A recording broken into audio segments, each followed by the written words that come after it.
গাড়িয়াল ভাই রহব আমি পথের দিকে চাহিয়া রে।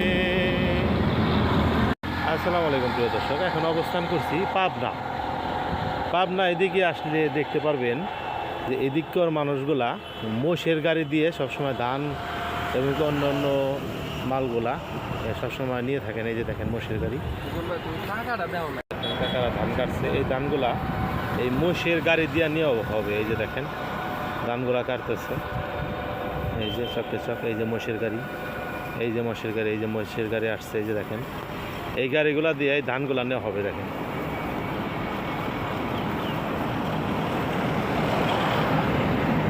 এই গাড়িগুলা এখন বর্তমানে যে অবস্থা, এই গাড়িগুলা এই পাবনাতে আসলে দেখা যায়, কিন্তু অন্য অন্য জায়গায় এই গাড়িগুলো এখন দেখা যায় না।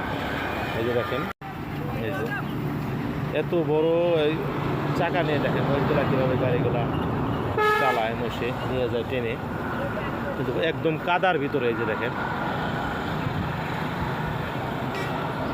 ধানগুলা কাটতেছে এখন। এই যে ধানগুলা এই মোষের গাড়ি দিয়ে তারপর নেওয়া হবে। এই যে দেখেন